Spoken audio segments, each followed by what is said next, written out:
Venezia riscopre la figura di San Nicola, patrono dei naviganti, e a lui si affida, anche per una supplica di pace e per far cessare la guerra in Ucraina. Le spoglie del grande santo, venerate anche dagli ortodossi, sono custodite per metà a Bari, di cui è patrono della città, e per l'altra metà nella chiesa di San Nicolò al Lido.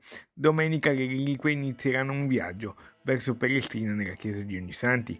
Ad organizzare questo storico appuntamento l'associazione Insieme per San Nicola e i Cavalieri di San Nicola, con il coordinamento di Marina Faraguna, grazie alla collaborazione del Comune di Venezia e all'interessamento dell'assessore Mar, nonché il gemellaggio con la città di Bari. Ci sarà una prima tappa il giorno 14 di maggio, porteremo le reliquie di San Nicola dalla chiesa di San Nicolò del Lido alla chiesa di Ognissanti di Pellestrina. Le porteremo a bordo di un peschereccio. È una settimana in cui c'è la possibilità anche di riflettere come Venezia sia un luogo dove sono passati oppure sono ricordati tanti santi. Due le diocesi coinvolte, il Patriarcato di Venezia e quella di Chioggia, due isole che insieme rappresentano la difesa della città dal mare.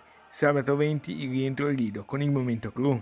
Per la prima volta ci sarà appunto delle reliquie a Pellestrina e domenica 14 dove rimarranno una settimana, dove i cittadini, le persone potranno recarsi in chiesa di Ognissanti per la preghiera. Venezia, diciamo, recupera un santo, quantomeno rispolvera un santo, perché in realtà metà San Nicola è sempre stato qua a Venezia.